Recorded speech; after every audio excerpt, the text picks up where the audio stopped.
Welcome back to Off the Bench. I'm Thom Brennaman, and delighted on this College Football Friday to be talking to a guy who I'm telling you, now most of you in greater Cincinnati, you know the name Dan Hoard.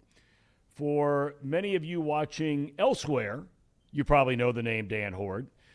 We're lucky to have him in this town. I can't tell you how lucky. He is a play-by-play voice of both the University of Cincinnati football team and men's basketball team, and the voice of the AFC champion Cincinnati Bengals. Danny, you're getting ready to get wild and crazy here, young man. I hope you're ready to go.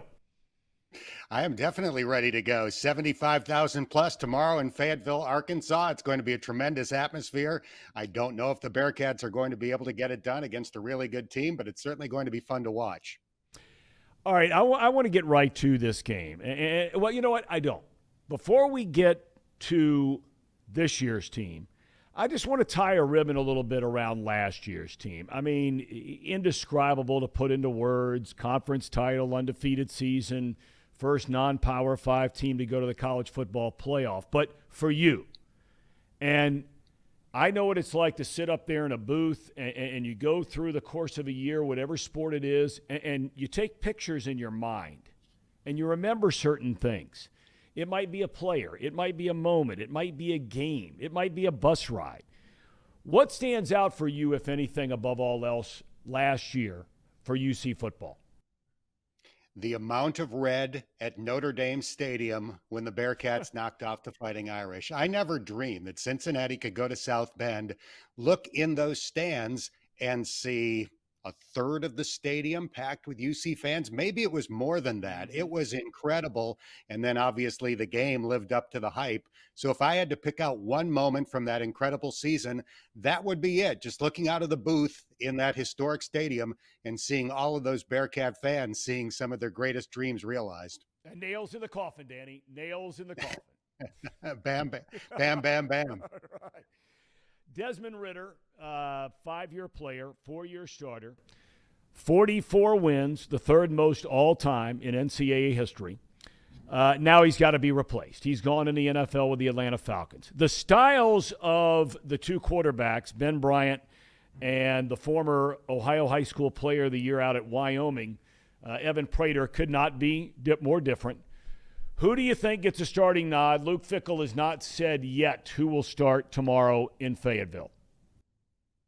I think most signs point to Ben Bryant, but we'll see. Luke Fickell has surprised us before. Ben Bryant does have the advantage of having started college football games. One at UC, a very important game a couple of years ago against Memphis, and then obviously all of last year at Eastern Michigan, where he did an excellent job and led that team to a bowl game. So it seems like it's pointing in that direction, but we'll find out at 3:30 Cincinnati time tomorrow at Arkansas. I will say this, they're both going to play this year. It's highly unusual in this day and age for one quarterback to take every snap during the course of the season. So if it is, in fact, Ben Bryant, I know there are a lot of Evan Prater fans out there that are going to be disappointed by that, but I'm pretty confident that Evan Prater is going to wind up playing a lot of snaps for Cincinnati if he is not the starter on day one. The secondary was a huge part of UC's success last year. 3 of the 4 starters get drafted. It appears, you tell me if I'm right or wrong on this, that this is still a very talented and deep group. Agree or disagree? I agree. I think if you look at the position group that Luke Fickell has consistently excelled at in terms of recruiting, it would be the secondary. It seems like year after year, they're getting the top-ranked guys or close to the top-ranked guys in the state of Ohio, and they're getting good players elsewhere. So it's hard to imagine there wouldn't be a little bit of a drop-off when you lose the 4th pick in the draft and Sauce Gardner, a guy who never gave up a touchdown pass in his college career. There's bound to be a little bit of a drop-off, but I think it's a little bit. I don't think they're going to plummet off the cliff. They really have talented players at that position. And they've got a true freshman named J.Q. Hardaway, who's from Alabama. At least he played his high school football in Alabama. He grew up just across the state line. But in any case, I think J.Q. Hardaway ultimately is going to be a Sauce Gardner-like player at Cincinnati. I'm not saying he's going to be the 4th pick in the draft, but I do expect him to have a great career, and he's going to play a role as a true freshman. Two other areas that appear to be very, very strong, at least on paper. Let's start with the receiving core, wide receivers and tight ends, because tight ends are a big part of this offense. There's no debate about that. They have to feel good about where they are at those two spots, right? Correct. So they've got their two great speed receivers back from last year in Trey Tucker and Tyler Scott. Both of those guys have run 4.29 40s. So obviously they can stretch the field. They lost Alec Pierce, who's a great player. He's had a tremendous preseason camp with the Indianapolis Colts, and he is going to be difficult to replace. But one of the guys that I think will play that role, or at least approach that role, is Nick Mardner. He transferred in from Hawaii.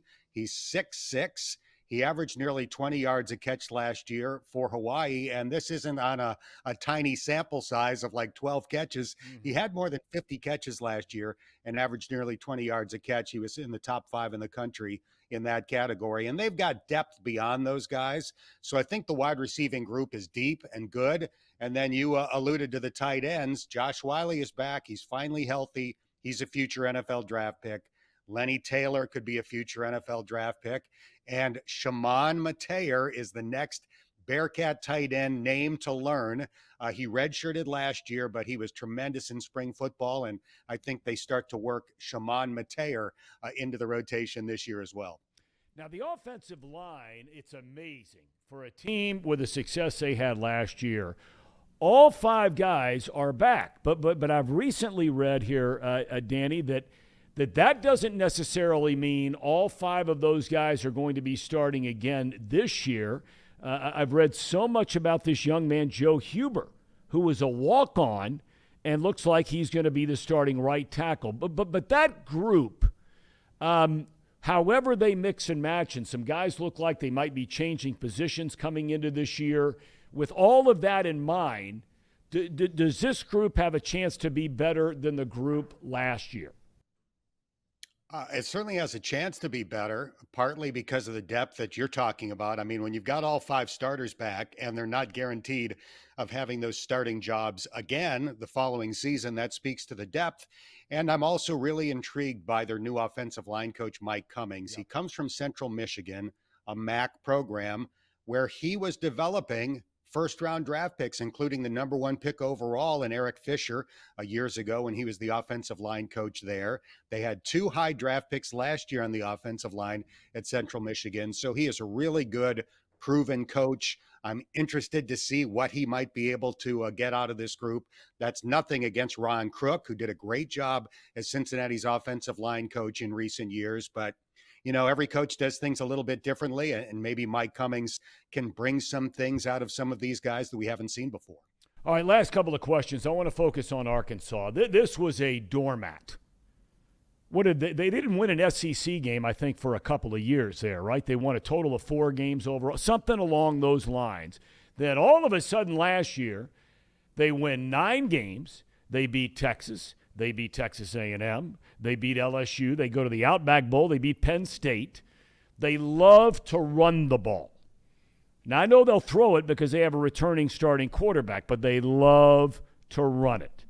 How do you feel about UC's chances of stopping the run? How do they feel about their chances of stopping the run? I think that's the game, Tom. Arkansas led the SEC in rushing last year. They were one of the top rushing teams in the country, but they're not like a triple option team where all they do is run, so it kind of skews the stats in that direction.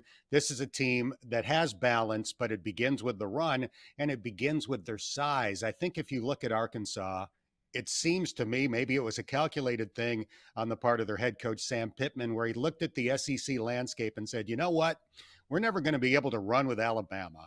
We're not going to be able to run with Georgia or LSU or fill in the blank. So what do we do that's a little bit different? How do we zig where everybody else zags? I think what they've done is just gone huge, beginning with their quarterback, KJ Jefferson, who's 6'3", 245. He's like a Ben Roethlisberger, a young Ben Roethlisberger that can run before he got beat up.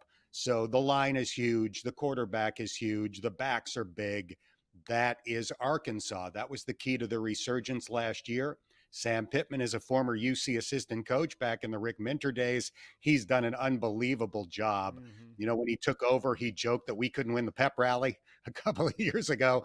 Well, they're winning more than pep rallies now. They've got the whole state excited about that program, and it's going to be a very hostile environment for the Bearcats to try to overcome tomorrow. All right. You had said or made reference very quickly when we first said hello that you're not sure the Bearcats can get it done. Why? Just because of how good Arkansas is. I think Cincinnati's really going to be good this year. I'd be surprised, frankly, if they lost more than a couple of games. It's going to be hard to go undefeated in the regular season, though, for the third consecutive year. That's just mathematically hard to do. And when you open on the road against the top 25 SEC team that's got a really good quarterback back, your backs are against the wall. I'm not saying Cincinnati can't win the game. I won't be shocked if they win the game. But I do think it's going to be a very difficult game to win. But Luke Fickell wins a lot of difficult games, so we'll see. Well, that brings me to the final topic before we let you go, and that is Luke Fickell. I think it's safe to say that everybody and his brother out there, and I'm just talking not only locally, but nationally, assumed that Luke Fickell was gone at the end of last season. Are you surprised he's still at Cincinnati? No, I'm not. And he could have had any of the high-profile jobs that was available last year.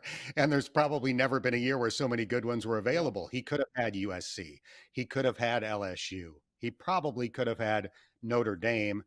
His integrity stood in the way of him even interviewing for any of those jobs. I think all of those schools reached out to his agent, and his agent passed along the word from Luke that, maybe I'd be interested in talking, but I'm not going to do it while my team is potentially in the running for a national championship. And as you know, schools don't wait. They think it's so important to get that extra month of recruiting in or whatever it is that they're not going to wait for Luke Fickell or anybody. So it worked out well for UC. I'm not saying he would have left. I think he would have been interested in Notre Dame, certainly. But it worked out in Cincinnati's favor. And I just think there's a very, very small list of schools that he would even consider leaving for. Obviously, if Ohio State comes open, he went there, he played there, he's from Columbus, that would be a natural. But aside from that, I don't think there are many schools that he would even consider. Well, Danny, can't thank you enough for joining us here on our first big college football Friday. The Bearcats and the Razorbacks from down at Fayetteville. Safe travels, my friend. We will catch up down the road, I hope, to talk UC and a little Cincinnati Bengals, because I think they're a week and a half out from getting started as well. So, Danny, thanks. Safe travels. My pleasure, Tom. Thanks for having me on. All right, again, it'll be the Bearcats and the Razorbacks, and that'll be on ESPN Saturday afternoon. I can't watch it. I can't wait to watch it. I think UC is going to go down there and win. I think they're going to win. But we'll see. It's a big-time challenge. We'll be back with more Off the Bench right after this.